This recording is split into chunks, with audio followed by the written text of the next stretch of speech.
Salam sejahtera bagi kita semua. Perkenalkan, nama saya Servatius Yudo Pamungkas. Saya mahasiswa dari Universitas Islam 45 Bekasi.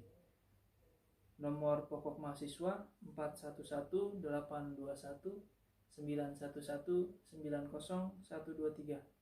Program studi Penjaskesrek, mata kuliah Perkembangan Peserta Didik. Dosen pengampu Ibu Yunita Lasma, MPD. Kali ini saya akan mempresentasikan tema dari perkembangan emosi peserta didik. Pengertian emosi. Emosi adalah suatu reaksi tubuh menghadapi situasi tertentu. Sifat dan intensitas emosi biasanya terkait erat dengan aktivitas kognitif atau berpikir manusia sebagai hasil persepsi terhadap situasi.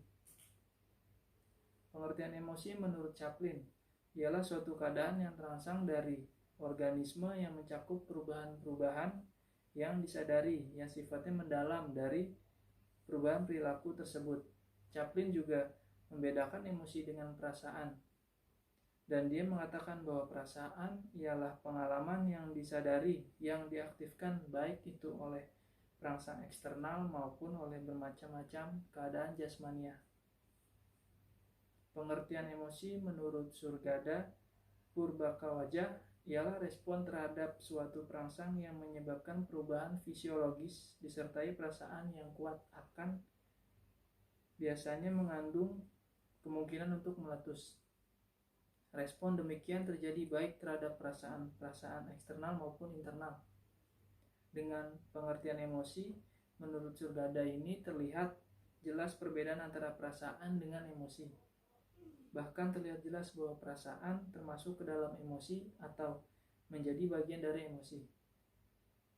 Sudah lama diketahui bahwa emosi merupakan salah satu aspek berpengaruh besar terhadap sikap manusia, bersama dengan dua aspek lainnya, yakni kognitif atau daya pikir dan konatif atau psikomotorik.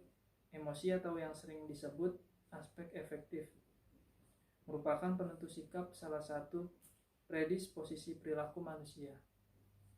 Salah satu pengendali kematangan emosi adalah pengetahuan yang mendalam mengenai emosi itu sendiri.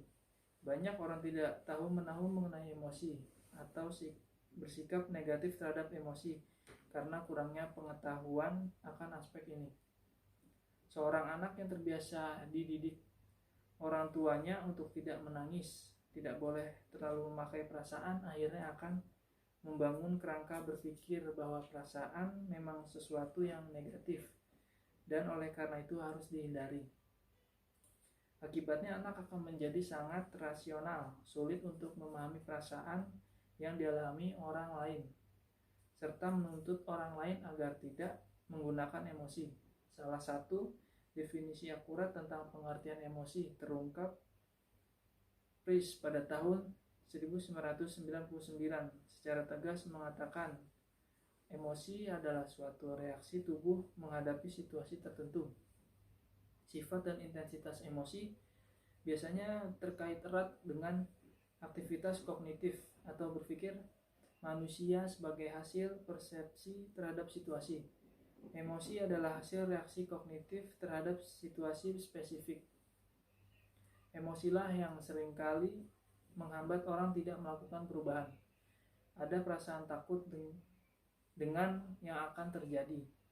Ada rasa cemas, ada rasa khawatir, ada pula rasa marah karena adanya perubahan. Hal tersebut itulah yang seringkali menjelaskan bahwa mengapa orang tidak mengubah polanya untuk berani mengikuti jalur-jalur menapaki jenjang kesuksesan. Hal ini sekaligus pula menjelaskan mengapa banyak orang yang sukses yang akhirnya terlalu puas dengan kondisinya, selanjutnya takut melangkah, akhirnya menjadi orang yang gagal.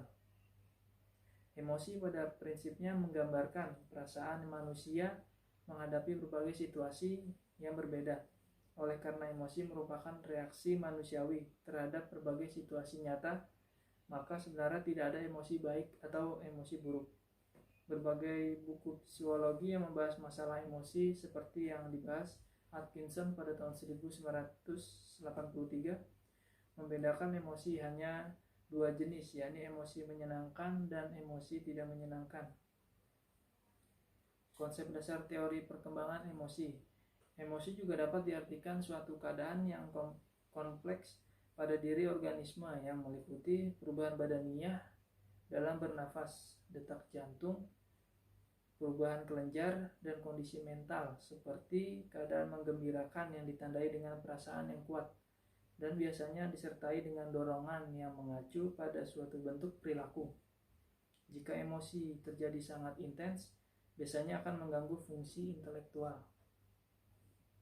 Variabel emosi terdiri dari dua bentuk, yaitu action berupa perilaku menyerang, menghindar, mendekat, atau menjauh dari tempat atau orang, menangis, ekspresi wajah, dan postur tubuh. Physiological reaction berupa aktivitas sistem syaraf otonomi, aktivitas otak, dan sekresi hormonal. Emosi dapat dimengerti melalui beberapa teori yang membahas tentang emosi. Walgito pada tahun 1997 mengemukakan dua teori emosi, yaitu teori sentral. Menurut teori ini, gejala kejasmaniaan merupakan akibat dari emosi yang dialami oleh individu. Jadi individu mengalami emosi terlebih dahulu, baru kemudian mengalami perubahan-perubahan dalam kejasmaniannya. Sebagai contoh, orang menangis karena merasa sedih. Teori periferal. Teori ini dikemukakan oleh seorang ahli dari Amerika yang bernama William James. Menurut teori ini, justru sebaliknya, gejala-gejala kejasmanian bukanlah merupakan akibat dari emosi yang dialami oleh individu, tetapi malahan emosi yang dialami individu merupakan akibat dari gejala-gejala kejasmanian. Berdasarkan hasil pengamatan terhadap ekspresi dan pola sistem syaraf otonom, mengkategorikan emosi menjadi dua kategori, yaitu emosi primer atau dasar dan emosi sekunder. Emosi primer merupakan emosi yang ada pada spesies mamalia, sedangkan emosi sekunder merupakan kombinasi dari beberapa emosi primer. Mengacu pada pendapat Darwin, karakteristik yang terdapat pada emosi primer berakar dari evolusi warisan yang telah dimiliki sejak masa bayi dan muncul dengan cepat dan otomatis dalam interaksinya dengan lingkungan. Emosi primer memiliki karakteristik sebagai ekspresi wajah yang universal dan dapat dikenali pada berbagai budaya yang berbeda. Emosi primer berkaitan dengan sistem sirkuit syaraf di otak dan berkorelasi dengan aktivitas sistem otonom. Faktor yang mempengaruhi emosi anak prasekolah adalah sebagai berikut. Faktor dari dalam diri individu atau kematangan. Faktor kematangan berpengaruh terhadap respon individu dalam menyikapi berbagai keadaan yang berpengaruh terhadap respon individu dalam menyikapi berbagai keadaan yang dihadapi, dari dalam diri maupun konflik-konflik dalam proses perkembangan yang terjadi. Faktor dari luar diri individu atau faktor belajar. Lingkungan dalam proses belajar berpengaruh untuk perkembangan emosi, terutama lingkungan yang berada paling dekat dengan anak, khususnya ibu atau pengasuh anak. Perkembangan sosial emosional anak berperan penting bagi kehidupan anak. Selain itu, berpengaruh juga kepada aspek perkembangan lainnya, yaitu sebagai berikut. Pengaruh perkembangan sosial emosional terhadap perkembangan fisik, mental, dan psikologis anak. Emosi mewarnai pandangan anak terhadap dimensi kehidupan. Persepsi tentang malu, takut, agresif, ingin tahu, atau bahagia, dan sebagainya. Emosi juga mempengaruhi interaksi sosial. Melalui pengembangan sosial emosional, anak akan belajar menyesuaikan diri dengan tuntutan dan ukuran sosial. Reaksi emosional yang berulang-ulang akan berkembang menjadi kebiasaan dan akan membentuk kepribadian anak. Kecerdasan emosi. Dalam tulisannya What is Emotional Intelligence, Mayer menunjukkan tahap-tahap kecerdasan emosi. Tahap pertama adalah merasakan emosi, yakni kemampuan untuk mengidentifikasi emosi di wajah, kebahagiaan, kesedihan, kemarahan, dan ketakutan mudah untuk dikenali. Kemampuan seseorang untuk merasakan emosi secara akurat melalui wajah atau suara orang lain bisa menjadi permulaan penting untuk memahami emosi secara mendalam. Tahap kedua adalah menyampaikan bahwa manusia bisa memfasilitasi pikiran dengan emosi, yakni kemampuan untuk memanfaatkan informasi emosional dan secara langsung untuk meningkatkan pemikiran. Dalam tahapan ini, emosi penting untuk mendorong kreativitas. Perubahan suasana hati dan mood positif berpengaruh terhadap pemikiran kreatif. Tahap ketiga adalah memahami emosi, yakni kemampuan manusia untuk memahami informasi emosi dalam sebuah hubungan transisi dari suatu emosi ke lainnya, serta informasi linguistik tentang emosi. Mayer menjelaskan, kebahagiaan biasanya mendorong keinginan untuk bergabung dengan orang lain. Marah mendorong keinginan untuk menyerang atau menyakiti orang lain. Ketakutan mendorong keinginan untuk melarikan diri. Yang terakhir adalah tahap mengelola emosi. Mayer mengatakan bahwa hal tersebut bisa dilakukan apabila seseorang memahami emosi.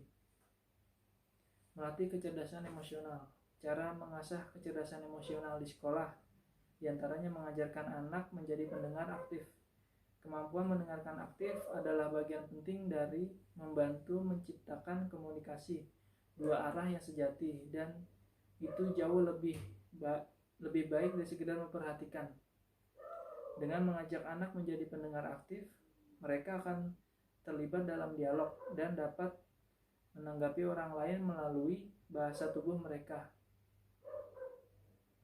Selain itu, sekolah juga bisa mengajarkan anak kosakata untuk menyampaikan perasaan mereka, agar siswa mampu memahami perbedaan makna seperti sedih, kecewa, dan kesal. Cara sederhana untuk memperkenalkan ini kepada siswa adalah memainkan permainan alfabet. Dalam kelas, Anda melihat berapa banyak emosi berbeda yang dapat Anda peroleh untuk setiap huruf dalam alfabet. Setelah itu, diskusikan perbedaan di antara masing-masing, apa yang mungkin mendorong emosi, dan bagaimana siswa dapat merespon secara pribadi. Terima kasih telah menonton video ini, semoga bermanfaat bagi kalian.